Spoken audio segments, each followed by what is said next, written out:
the organizers of the Digital Futures Gathering.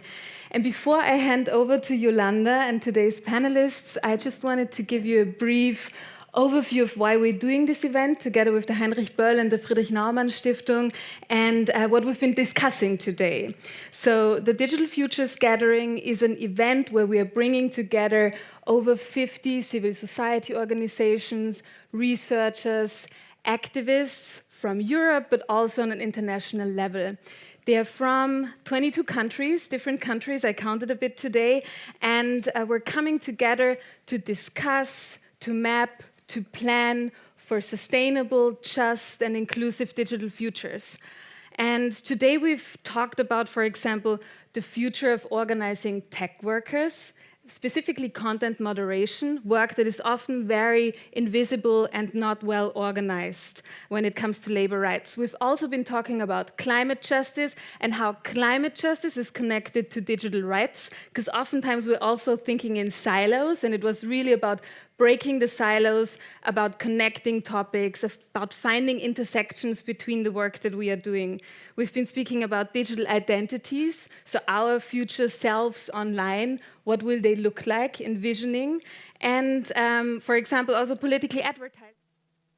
There's some upcoming elections, there's always upcoming elections, but there's elections in Brazil, for example, in other countries as well. I think Bosnia and Herzegovina and some others. And the goal of this gathering is to go beyond the important watchdog and advocacy work that a lot of civil society organizations are doing in the space. We're oftentimes so caught up with harm prevention that we barely have the time and the space to think about where do we want to go from here, what are the visions for the futures we have, and how can we connect with others. And this is what we are doing throughout the 2 days. And the many crises around us have laid bare our society's divides and also sharpened our understanding of inequality, authoritarianism, and environmental collapse. I think it's also, when we're talking about the visions, important to address the crisis that we're in right now. And in the midst of these crises, the outlook on the future might seem dire, but we've also seen a lot of resilience, a lot of solidarity, and a lot of creativity emerge. So people who've been experimenting and testing new things and who've been starting new collaborations.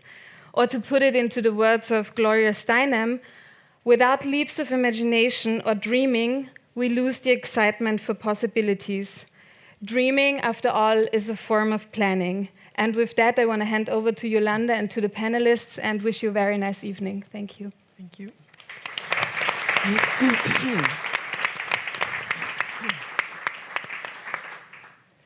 Yeah, thank you so much, Julia.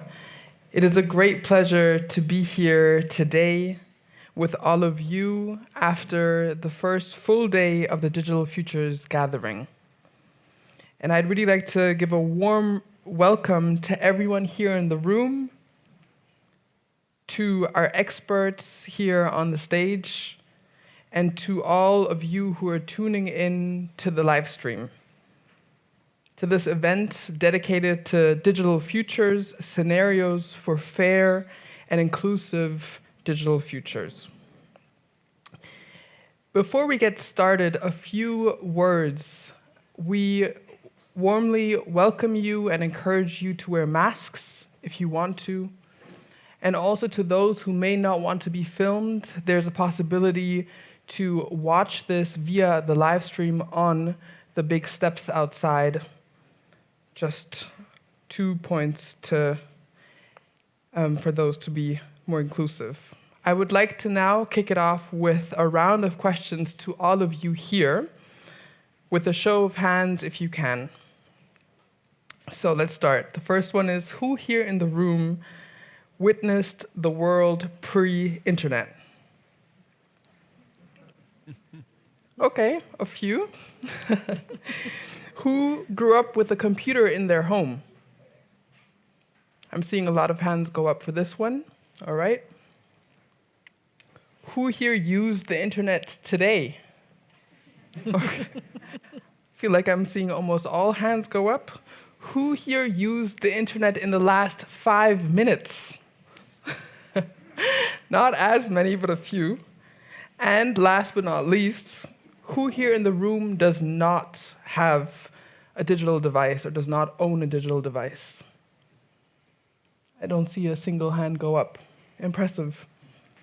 So I think we can all agree from this quick survey that the digital space is ubiquitous, it has become highly commercialized, and it has really taken on a dynamic of higher, faster, further, becoming something entirely different than what was envisioned when starting off.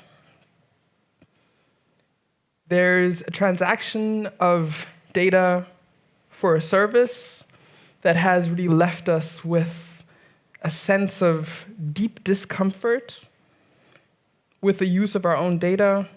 There's a lot of insecurity of what's going on, and also generally questions around how the algorithms are functioning in our favor or in big tech's favor. Now, in 2022, we come together to ask the question, what will the digital future look like?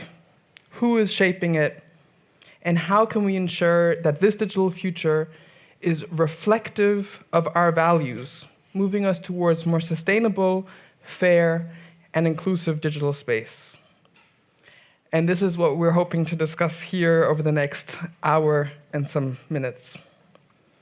My name is Yolanda Rother. I am the co-founder of the Impact Company, which is a diversity consulting business, and I'm also a board member of Stiftung Zukunft Berlin. I moderate and speak on everything relating to diversity, digital society, sustainability, and intersectionality. And I deeply care about how we live together on this planet and how we can create more just and equitable futures. And evidently, I'm not alone in this. We have a full house here, which means you all care about this future of our digital space just as much. That's why a big thank you again for all of you for following this invitation, coming through, and also to those who are tuning in through the live stream. Before we set off into the discussion, I'd like to share a few more words on how you can enjoy this discussion most. First, we highly encourage you to share that you're joining us tonight by speaking about this discussion, using a hashtag such as #DigitalFutures, tagging the speakers here, tagging also the organizations who are making this all possible. And yes, I am indeed encouraging you to use your digital devices for this.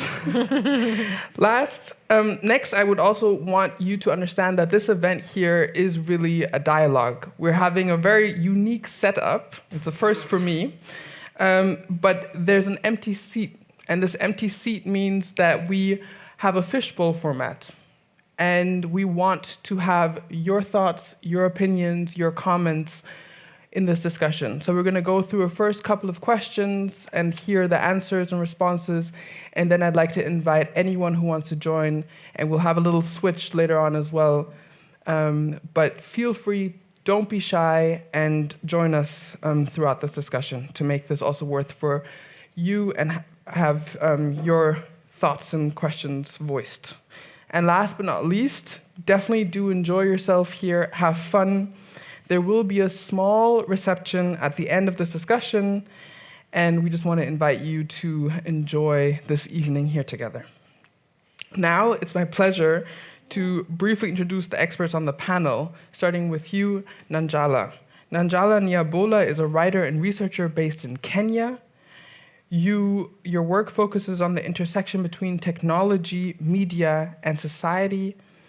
You're also an author of Digital Democracy, Analog Politics, a book on how the internet era is transforming politics in Kenya. It is such an honor to share the stage with you, Nanjala. It's great to have you here. Thank you.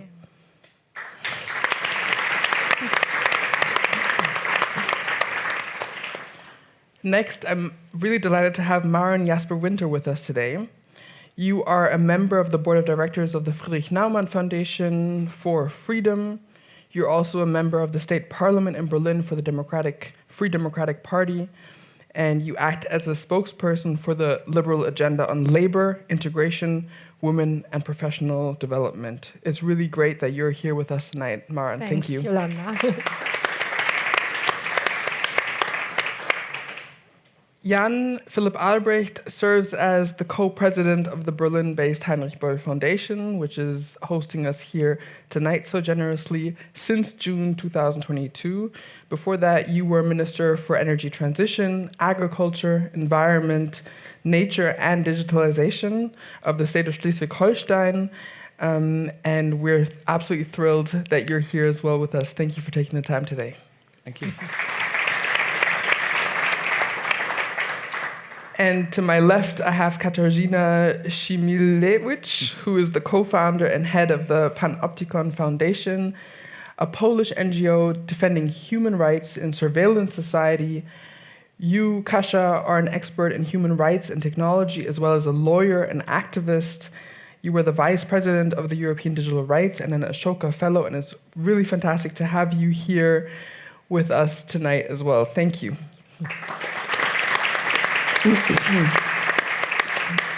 We have a lot to go through, so I'm going to start with the first question, where I'd like for you to answer with one sentence, which is, please share your most memorable, positive first moment you had with the internet.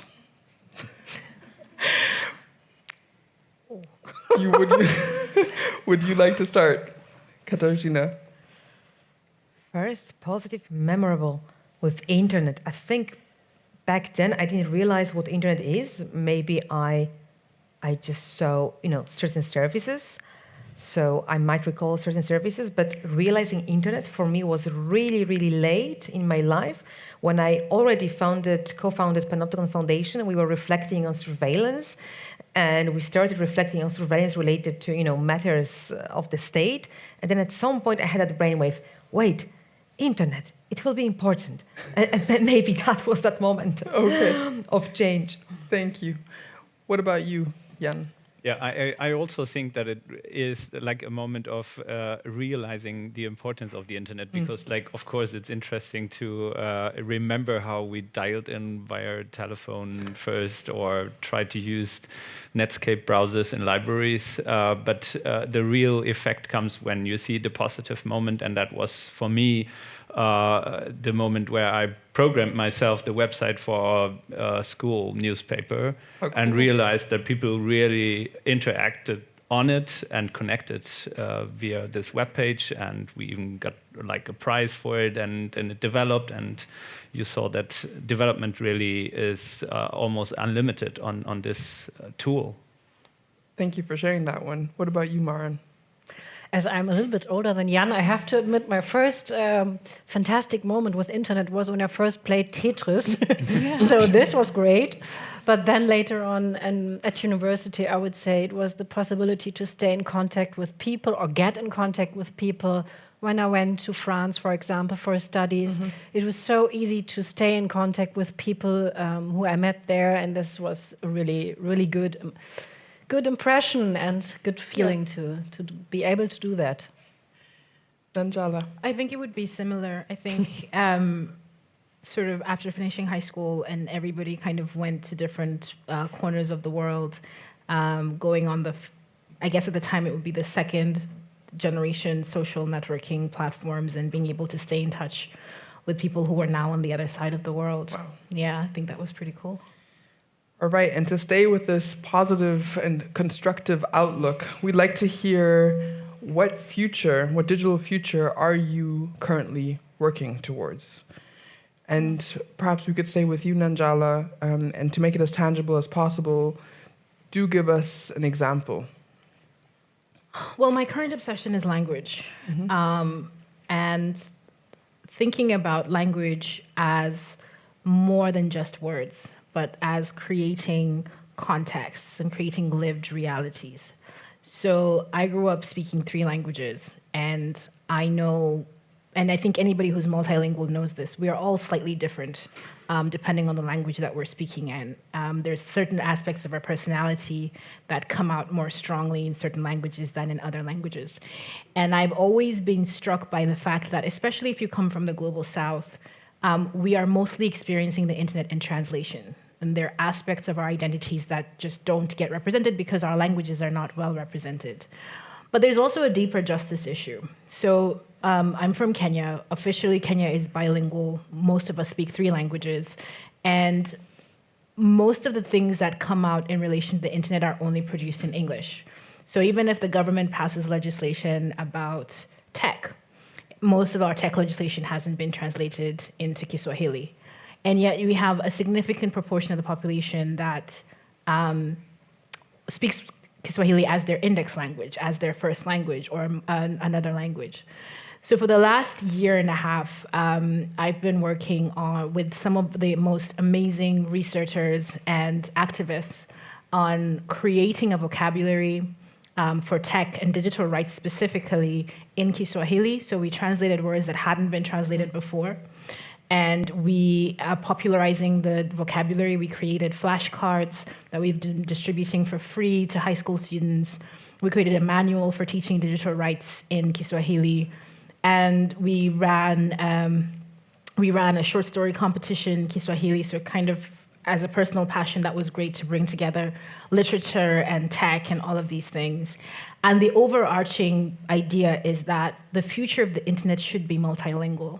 And it should be multilingual in a way that reflects the complexity of people. That it's not just in translation, we're not just experiencing it in translation, but we're actually rooted in the linguistic realities of the people who are using the internet. And it's not about making, for me, this project hasn't been about AI or making machines smarter or whatever. It's really been about rights. It's been about people being able to demand the internet that they want to experience in their own language, to be able to carve out space for themselves in the digital future that reflects their lived realities in their own terms, what rights they want to preserve, what rights they want to extend, and things like that. And I think that we really need to start thinking more about the things that get lost when we collapse into very simple narratives about the potential of the internet without thinking about it. We collapse so quickly. Maybe it's not so stark here in Germany, but in other parts of the world, we collapse so quickly into an English internet, and you think, is that the potential? Like, really, all of this development, all of this, and we all become monolingual? There has to be, what's the point of all of this tech if this is where we end up, if we can't use that potential where we all show up in our most complex version of ourselves? So that's my current obsession, and it's been really wild. I've had such a great time, I have to be honest, because it's everything. It's literature, it's art, it's tech, it's the law, it's and yeah, I'm just really happy to be able to work on that. Yeah, that sounds very exciting, especially the dynamic that you showed us, which is that there is a proactive approach to this versus a reactive. I'd love to hear from you, Maren, about the digital future that you're working towards. Yeah, maybe I can continue. You just talked about rights, and I think it's very important that people know about their rights also in the digital world. So one of my heart projects is education, which is, I think, for younger people, but also for older people, essential to live in a digitalized world. And also, as I'm a member here in Berlin of the Committee for Education, and I visit schools very often, speak with young people, I think it's essential for our future, our digital future, to have good education. And if I may add another hard issue, it's women's rights. And I'm so happy that so many women are here, and we have a nearly all-female panel. Sorry, Anne, but normally in politics in Germany, it's the other way around. So I'm very happy that we, as women, get into this discussion, and we maybe we discuss today how women can participate more in digitalization, in the democratic aspects, but also economically, and also in every aspect of life. So, and a third project, and then I have to stop, Yolanda, I know, My profession is a lawyer. That's where I come from. So I think it's very important that we work on it daily, that the internet and the digital world has not only rights on paper, but also in reality. So it's a constitutional and fair and just place to act, to be in, and not something which is not in connection with the analog world when it comes to your rights. Thank you. And I think that the point around the feminist digital space and the feminist digital futures is very important. And let's see if we touch on that throughout this conversation. Jan, you have been working on a digital future before joining the Heinrich-Böll Foundation. Tell us perhaps a little bit about that, and also what it is that you hope to achieve now in this function here. Maybe that follows to what has been said, because it's basically both dimensions of, on the one hand, empowering certain groups and communities in order to connect and use digital technologies and spheres and realities, and thereby shaping new kind of public debates and even governance structures. And on the other side, also to make sure that while shaping this new digital reality, we are following up to our values and basic understandings of a just and democratic society and rule of law based principles. And all of that has influenced my work as a parliamentarian and also as a minister, touching on the questions of digital policies.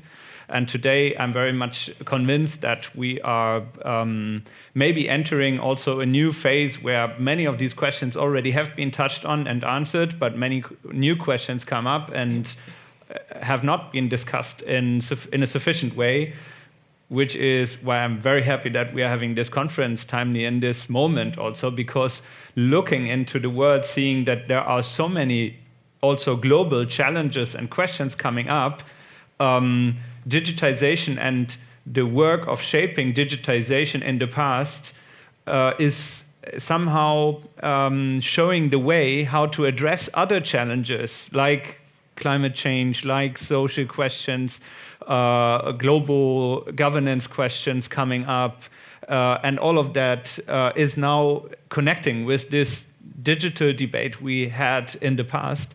And I'm very happy that we are now entering somehow a new phase, which I see is very important, and where we have to maybe also open up some old structures too again, like by getting interconnectivity of different platforms, of different languages, of different spheres, even more than we have until today. So I think that the opportunities also of digitalization as such haven't been used in full extent, and we have to open it. Yeah, I agree that there is a lot of unused potential.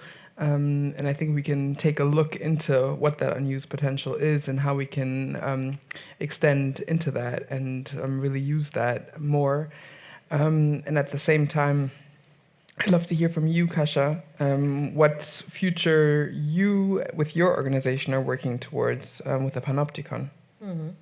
First of all, I need to stress that nobody can work on this alone. So we obviously don't do that in isolation. The whole purpose of us being here and this network is to form movement.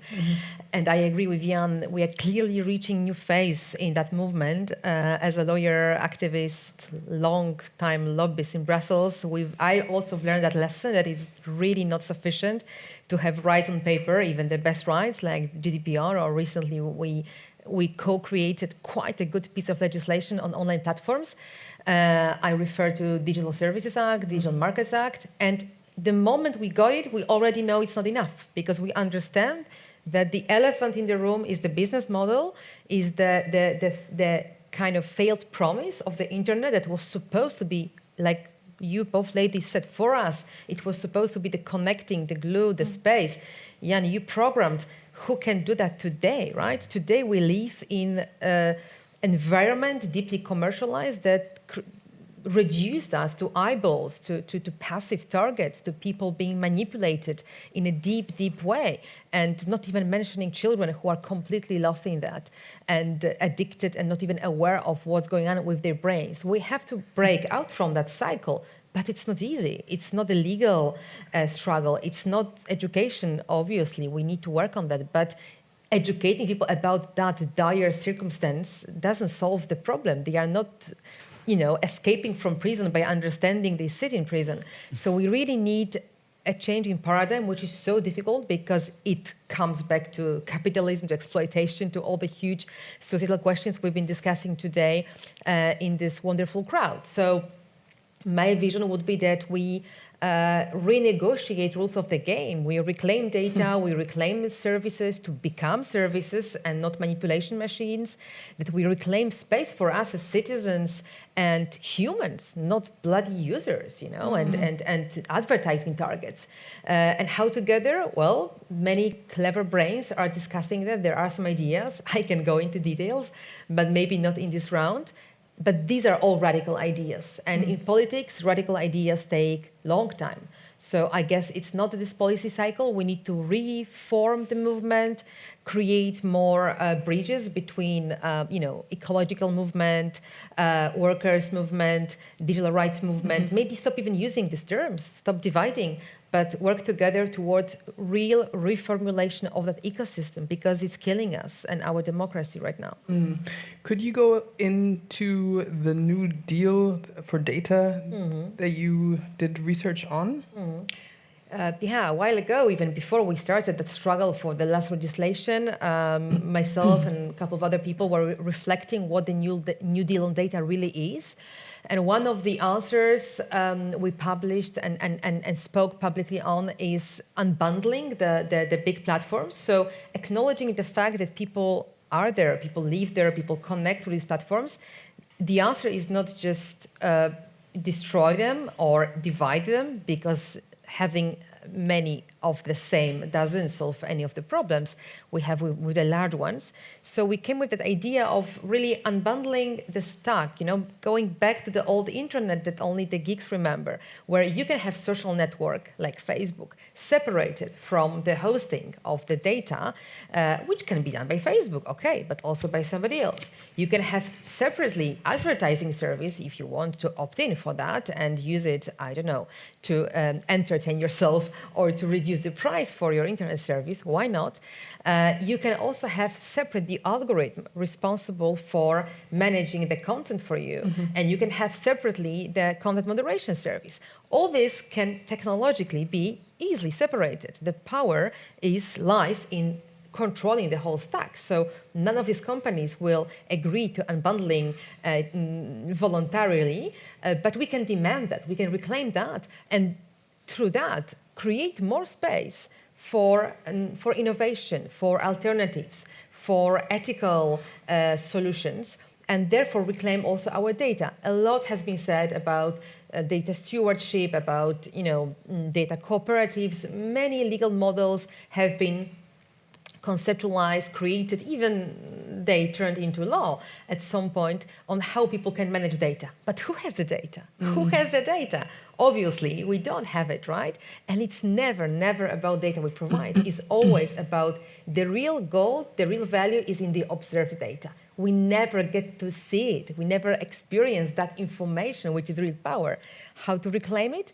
Only through unbundling, in my opinion. But that has been something we argued, and it even made it to the European Parliament. It even got voted, so we got pretty close, but it was too radical this time.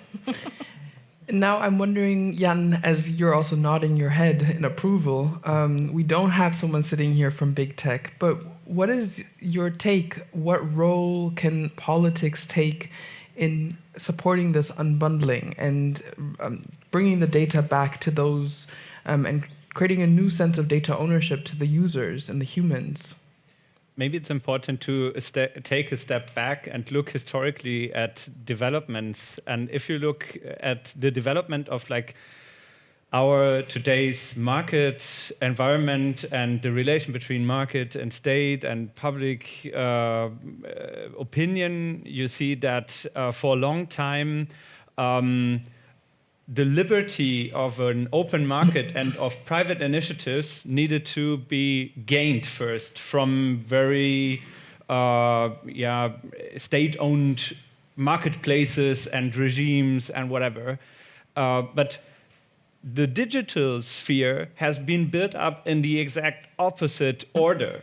It was built up by only private-owned and initialized moments and systems, although some of them funded by the state. But the sphere had no rules in the beginning, and rule-based orders and a public sphere need to be gained first in order to really have that in the digital sphere. And that is the moment in which we are now, which is very complex because it is also across many states and many different orders and many different spheres of legislation, for example. And that's why I think that today we need to think about ways how to gain a little bit of public sphere and public place, which doesn't have to be like taken out of the private sphere, but which has to be regulated a bit more publicly and a bit more equally and openly by society than we are seeing it right now. And not only like on the surface, but as Kaja says, also in the structural questions, like how are we building up checks and balances when people are coding the fundament of what is happening in our devices and platforms? That has to be somehow communitarized and regulated. And that is first to be understood by politicians. And that is a long way to go, but it's happening more and more. What is your take on that, Maren, as the politician here in the room? I would partly disagree because I would say the rules have not been newly constructed. They were already there. We have a strong competition and anti-cartel law in Germany, but also in the EU, and but it has to be applied also on big companies, big internet companies. So that would solve one of your problems. And as we see from the initiatives of the EU, Margarete Vestager, for example, which is going into the direction that you have to have good and clear rules for a good and healthy competition, meaning that not one company has to become the biggest and, the only player when it comes to data. And I would say the rules are there, but they have to always be applied and also sometimes have to have an update to work in the digital world. That's point number one. And then I would say data protection, that's the other really important regulation we already have. And also there, it has to be applied and has not been there just on the paper. I would say it sounded like a little bit, we need a separate space somewhere protected in the internet. I think that's not healthy. It's good to have one digital world where the rights we already have are really applied so that people can participate, so that if you experience digital violence, for example, or hate speech on the internet, that it's clear that it's not a place where you don't have your rights to prosecute this criminal who is just offending you. And I think it's very important that we have one digital place where we have pluralism of companies, opinions, and people who can participate, because that's going to lead to even a better world, to a more democratic world, to a more wealthy world, where also people who didn't have the chance to create something, create a business, startup, or whatever, have a chance to do that. And I think it sounded very negative. I'm very optimistic. Maybe that's my character, but also as a liberal, of course, I think digitalization brings a lot good for democracy, pluralism, and also for our economic wealth. But rules have to be applied there.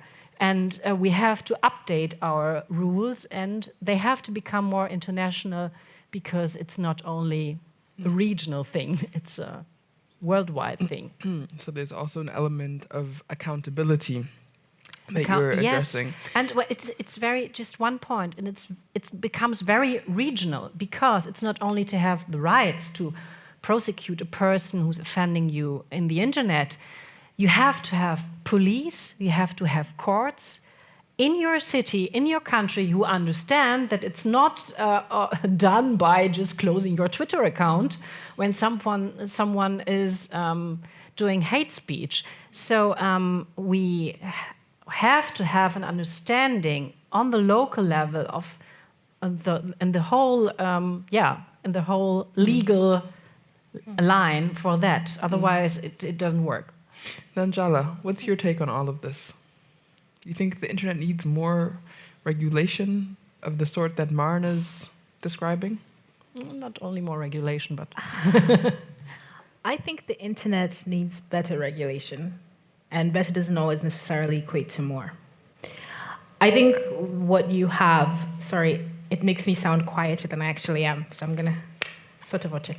I think what you have is multiple contesting paradigms about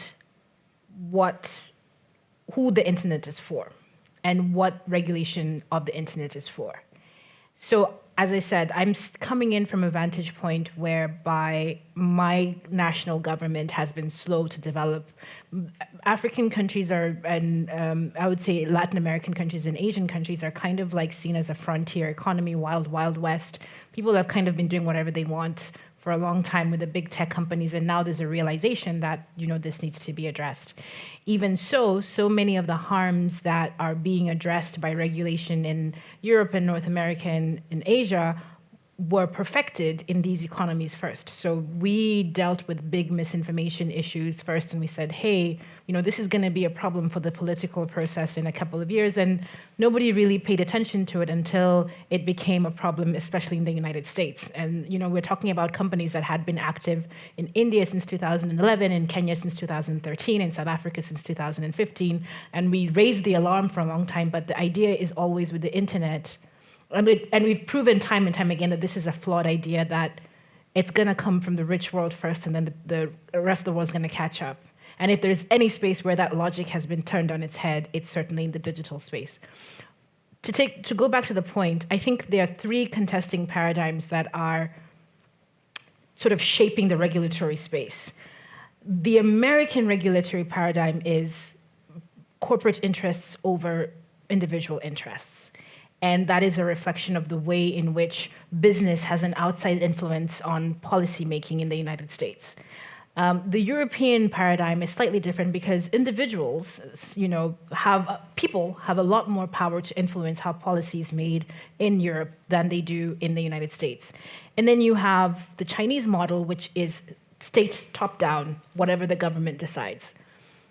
The problem that we have right now is that the big tech companies are American, and TikTok, which is, at Alibaba, which are Chinese companies, and trying to enter all of these markets in a way that sort of keeps sync with all of these paradigms. And I think the unfortunate place that we're in right now is that the companies are making the rules, and we are all just kind of trying to live in their world. And this is where I would agree that I don't think it's necessarily more regulation. I think it's better regulation.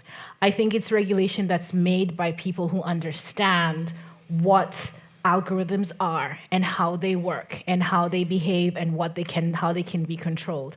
I think it's regulations that come from a place where radical transparency of big tech is from the beginning, right? They're not making things in the dark and then we come back and say, hey, something's gone wrong, tell us what went wrong. No, that we demand radical transparency from the beginning, that if a tech company is building something that's publicly funded, then they have an obligation to maintain public-facing, accountability and things like that.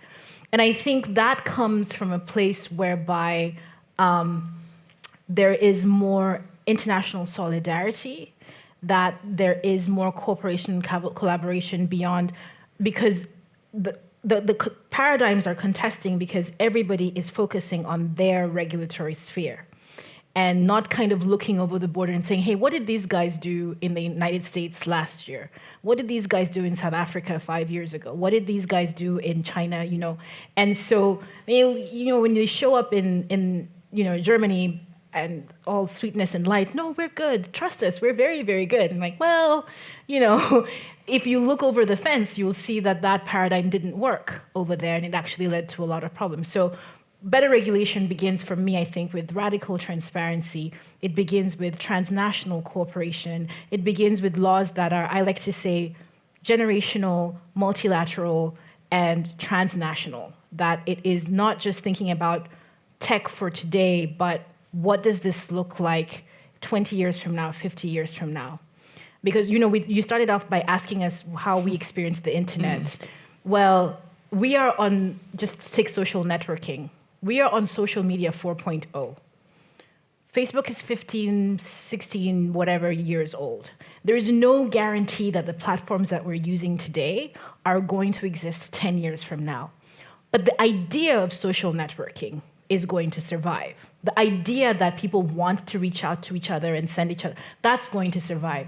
So we have to create regulation that's not for Facebook, but is regulation for what kind of social networking do we want? What are the mistakes that we made with Friendster and Next and High Five and whatever, all the way to Facebook? Is it a question of unbundling? You know, how do we create that regulatory environment that isn't just reactionary to this moment, but is thinking, you know, whatever happens next, these are the things that we learned, and we don't want to repeat those mistakes. And I have to say that I don't think we're there yet, right? We got a big, I should have asked before if we're allowed to say brand names, but let's go. We have a big Facebook apology tour that's happening right now, and, you know, being summoned to different parliaments to go and explain what happened. But the fundamental questions, the unbundling, the structures, the transparency of the algorithms, the accountability, none of those questions are on the table. It's taxation, it's, you know, what do we do with this company? But when they leave the scene, someone else is going to come and do exactly the same thing. Because the underlying antitrust paradigm on the internet hasn't been normalized. If anything, our idea of innovation is, let's get another big tech company, right? That's the idea, is that's how we prove that we've innovated, to solve problems, to break labor laws, to break up all of the structures that we put in place over the last 100 years. So for me, that's really the thing. It's not necessarily just more regulation, it's better regulation. Multi-generational, international, transnational. Let it be something that is built for the betterment of everybody and collaboratively, that's looking beyond this particular moment. Thank you so much for that. And I would love to slowly invite someone onto the stage and to take on this free seat. I'll ask one more question, but feel free to slowly make your way over here and yeah, join the conversation. Now, what you were describing was also the division and separation. We heard a lot about that. And we're here today and over the course of these 2 days to look at, you know, how to make digital futures more intersectional and more equitable and make them serve those who need the digital futures most, the underrepresented. And we're sitting here now as thinkers, thought leaders, academics, and politicians. And the question is, how are the futures that we're imagining really becoming more accessible? Or are they perhaps somewhat elitist? Well, right now they are very elitist, or even more brutal. I'm sorry, I have to be pessimistic because I'm realistically assessing what we have around us. But even the most empowered people today are somehow enslaved to this system and subjected to the manipulation machines we discussed today. So very, very few people today can opt out, and very, very few people can delegate that slavery to somebody else who does the newsfeed for them or just clicks the advertising while they don't have to use the smartphones because somebody else is using this for them. So right now already this is pretty dark picture. But if I look forward, unless we really revolutionize and rebuild that environment, I'm afraid we are going to end up having, this super class of people who can live in analog spaces, whose kids are educated without devices, who have real access to information, who can code or have somebody to code for them, different algorithms that protect their brains from being manipulated and exploited, who can afford very expensive devices like Apple++ that do the protection for them, and the subclass of humans who will eat more of the junk food that we have online more and more, and who will get even deeper addicted with the VR and new devices and simply new tricks of the user experience that we all see today. But this will go on steroids, this will develop endlessly. So I'm extremely pessimistic about equality and access unless we rebuild that all. And just one more question, one more point to what Maren, you said before about legal laws. I fully agree. We don't need new ones. We need better ones, and we need lessons from failed enforcement. But that's the question: why GDPR didn't change it? Why trust law and antitrust law wasn't enough? This is exactly what we need to understand. What this commission, seemed to understand when they started doing their rebuilding. They address these issues. If people are locked in the system, they don't choose, when they can't leave, and the data is observed data, not provided data, GDPR is not the way to go. It doesn't protect you, doesn't give you consent. It's completely failed framework. It will never work. We have to forget these old frameworks and move on.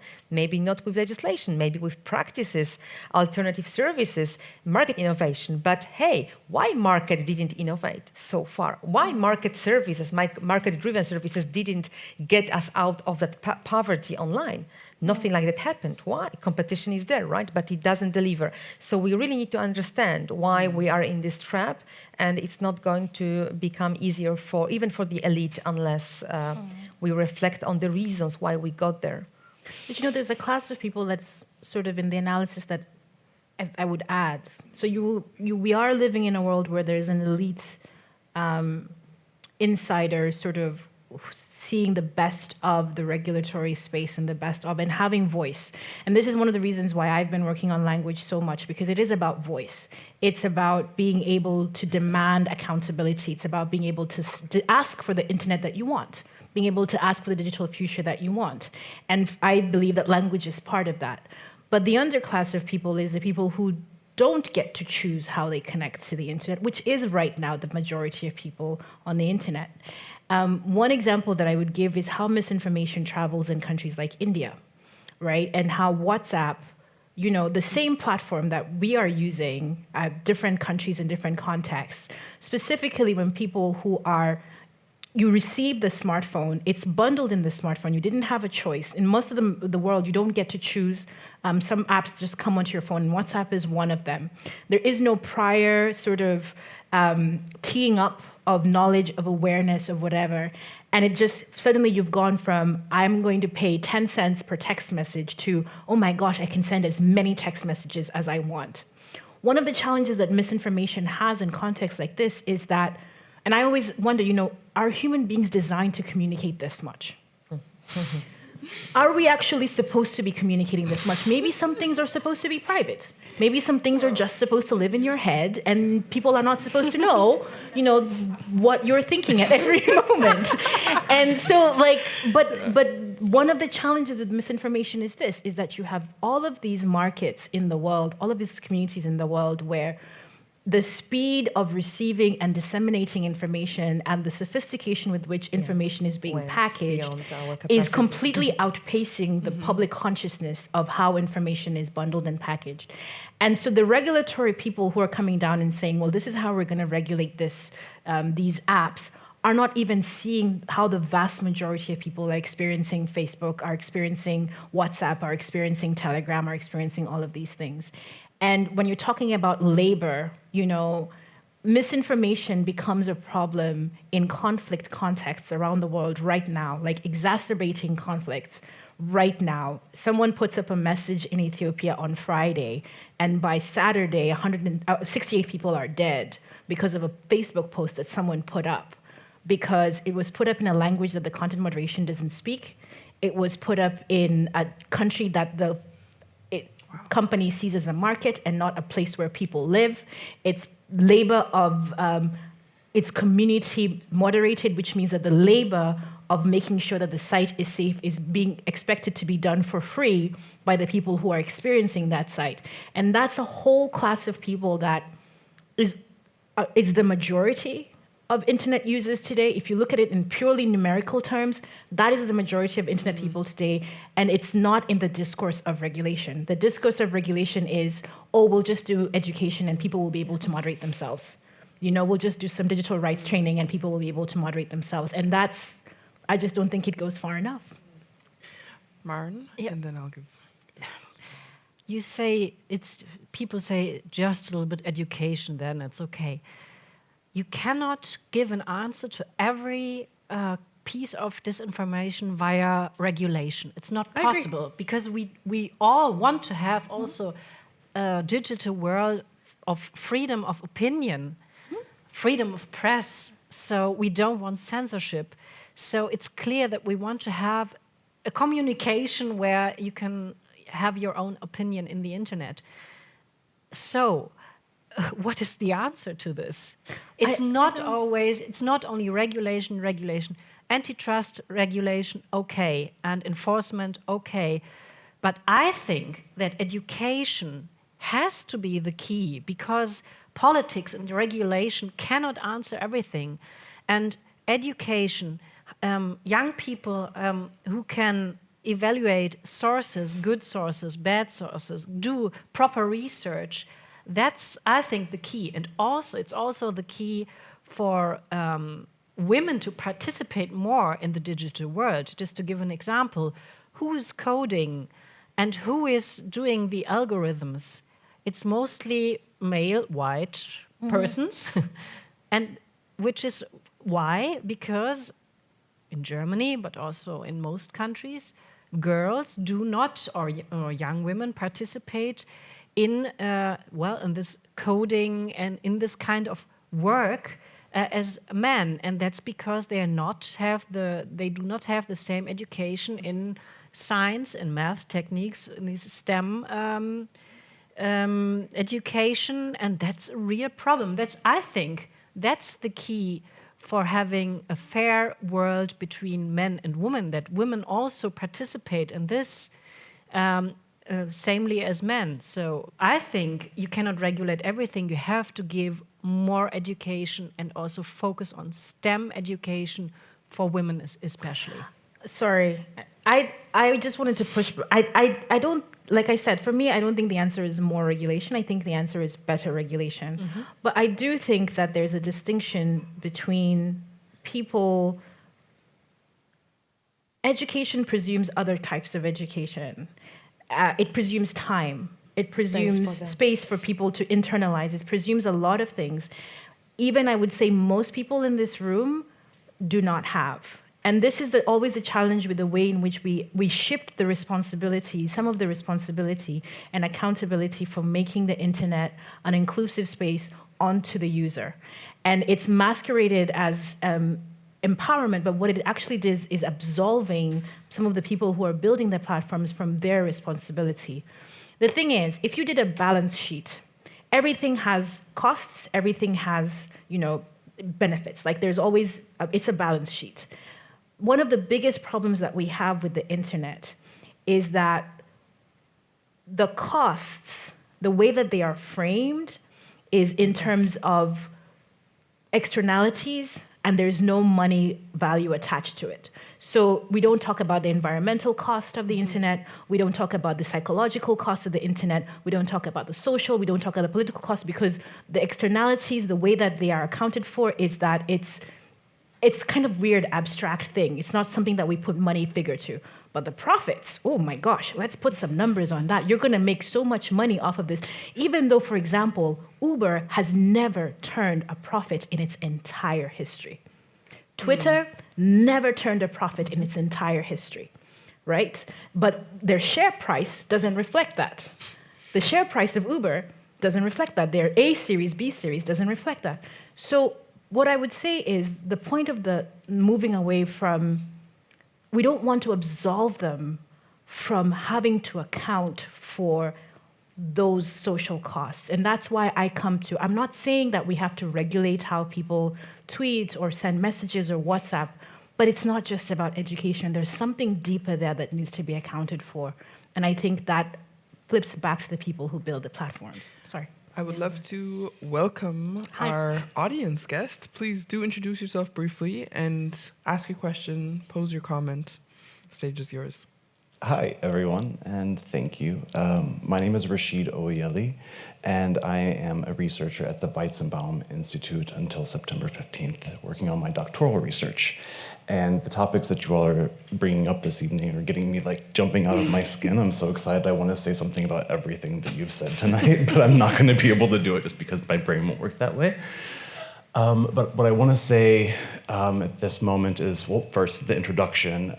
My most memorable first interaction with the internet was when I was 10 years old. I was a moderator for a platform called Microsoft Chat, and it was a 3D interface where you could walk around a space and interact with people from all over the world. And so I was 10, and I was taking on this like leadership role and introducing people as they walked, as they came into the space, and giving them an understanding of how the functions worked, etc.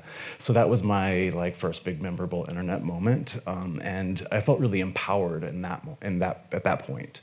But I think that there's something that you mentioned about the reliance on making consumers feel the responsibility without acknowledging the lack of power that consumers actually have.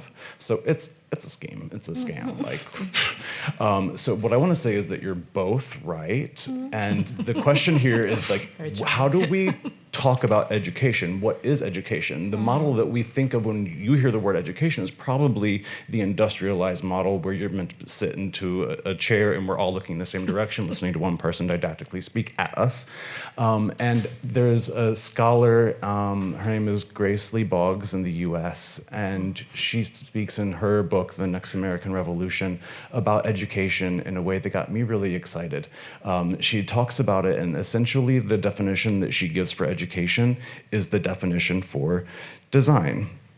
And design assumes an active role. So as a human that has the capacity to design and learn through the activities of making and destroying and being aware and held accountable to our own conscious being in the world and the way that we shape the world together, then education could and should be maybe the answer to some of these problems. But I think the word that doesn't get brought up in these circles is ownership.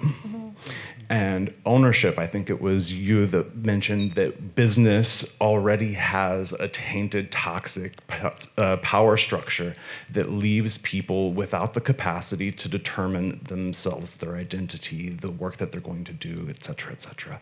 And so my research, I've been looking at platform cooperativism, but not just platform cooperativism. I've sort of picked that as one of the social and solidarity economy projects that I thought was quite interesting, given the technology discussions we're having in the Web3 space and how decentralization and, sorry, I'm starting to lose my capacity to speak. But I just want to close it all in by saying I think that when we start to demonstrate that there are other models outside of the VC model for establishing businesses and developing technology, and we start acknowledging the voices that already exist and have existed in the spaces of how should we do this, we do have better solutions, but they are not funded because of the existing power structures. So education is definitely a piece of that, but only if that education leads to your capacity to design the system itself. And so soulbound tokens, data ownership, Not just data security and privacy. Ownership is the discussion that we need to be having if we're going to actually institute transformation and change in those systems. Yes, can I do +1 quickly before Jan comes in?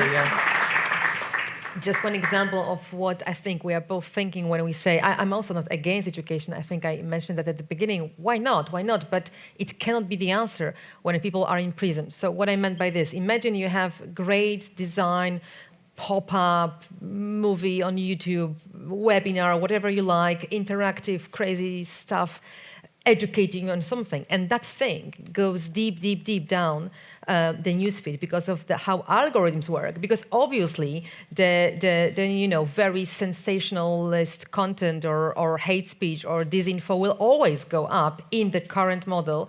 Or, so what you have it if you are deeply addicted to your TikTok interface because it already got you and you simply have no headspace to watch that thing or to interact with anything else than, I don't know what, like cats or music or whatever piece of content got you in the loop of engagement, right? So to create that headspace and diminish maybe the exploitation, we need to remove certain harms. And as you said, these harms cannot be just externalized.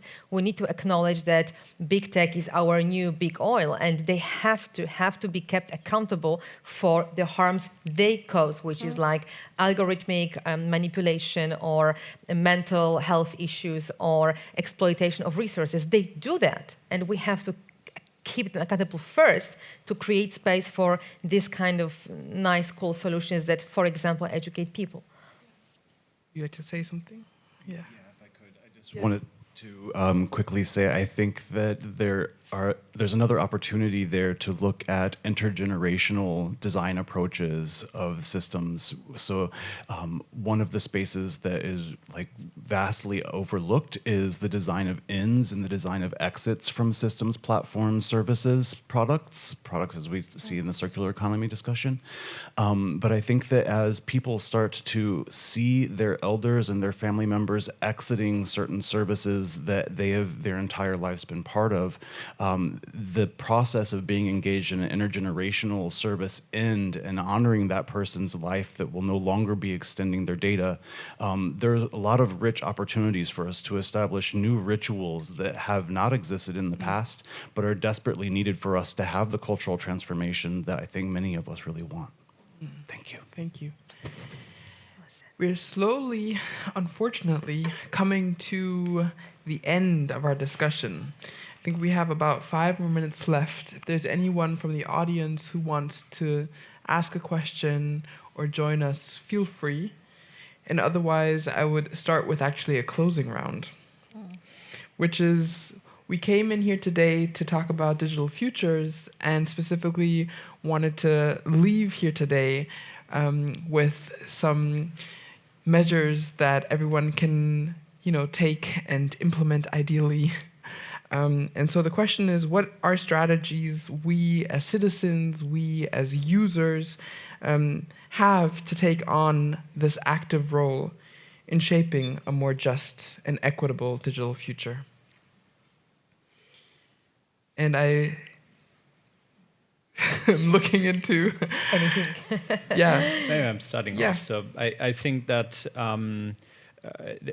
what we have maybe worked out in this round as an answer to that is that ownership and empowerment is an essential element of shaping the digital future, as well as acknowledging the great opportunities which we can still, although being maybe from the current state partly pessimistic about the analysis, we might still achieve new opportunities and new developments which may empower us in certain aspects and different views. And there might be 3 different levels or 3 different spheres on how achieving that. One is the individual one and the empowerment of the individual. 2 is the organizational one, and that is the ones like providing for the services, building the services, as well as maybe also the regulator side of enforcing and applying the rules. And the third sphere is maybe something in between. And that is maybe also a concept which is not so old, but maybe somehow forgotten in a certain extent. And that is one which has been developed in the last real transformation of society, which is industrialization.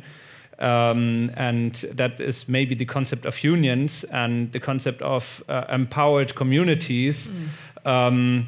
Which still have the ability to connect with each other, and also to use certain leverage and powers, public powers, not enshrined in police authorities or in enforcement capacities, but enshrined in power of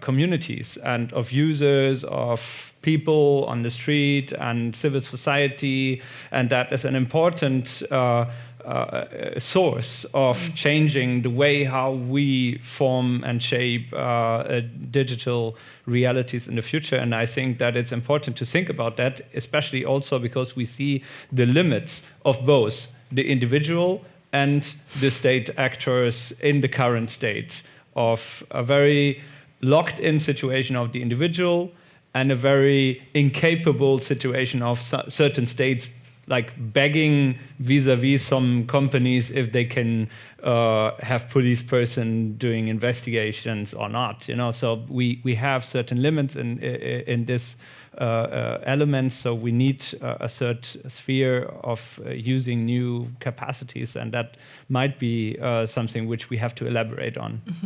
Thank you. Do you have an answer to the strategies? I think there's not only one answer. It's big. So I would say it depends on all us. We are here. This kind of discussion is so important for our digital futures to get an exchange. And I think it depends on us to get into this via civil organizations, as individuals, as politicians, because if you join politics, then you can change rules or make it more transparent that they are not enforced. So I would say it depends on us, and I'm optimistic because the digital world, which you cannot really separate from the analog world, I think it's our common, our future. It gives so many opportunities to give your opinion, your point of view. And it's easier than years ago to have a pluralism of thoughts. And we have to preserve this value all together and get into the discussion. And then we are going to have a digital future. And please, one wish I have, because there are so many women here, I think it's so important for women to get more into digital issues and to code the future themselves and not let it code by others. Anjala, would you like to share your take? I'm a Gramscian. I believe in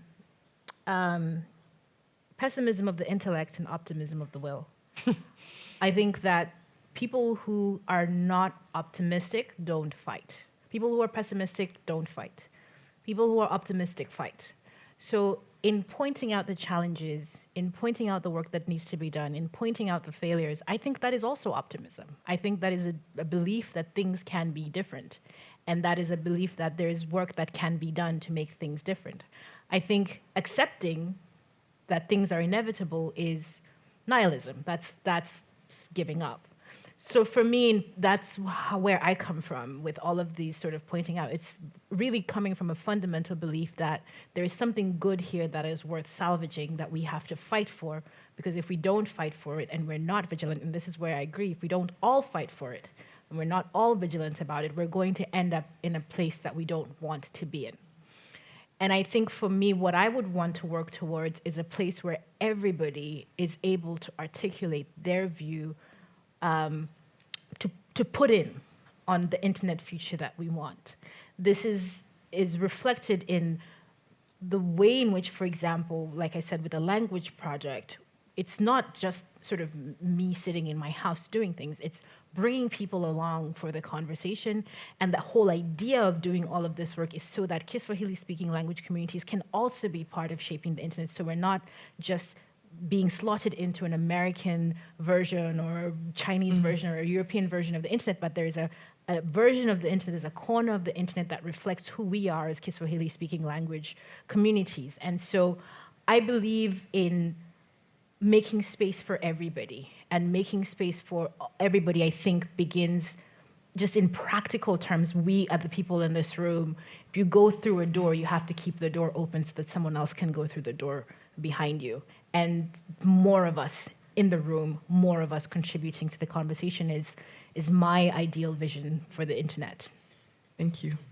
Kasia, you have Well, the you last asked word. about citizens, I guess, like normal people, not activists. What can they do? That's a tricky question because we already acknowledge very limited agency and pretty dim situation. But there are things people can do if we talk to people here, very privileged people with resources.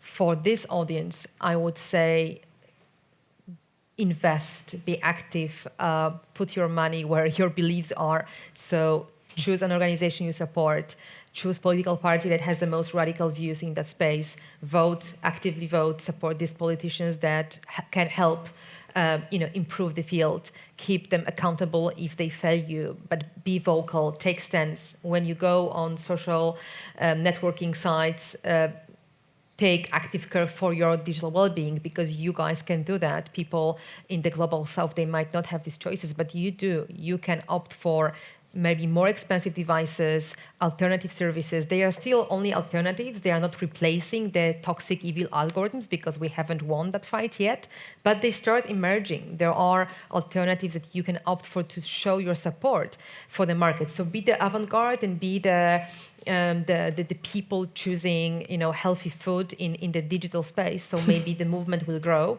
and you will give support to the real innovation. Fantastic. I would say thank you so much. I feel like this conversation could have continued on and on, but we do have to cut it at this point. And I just want to thank everyone for your attention and to our experts for their insights. Thank you so much. Thank you.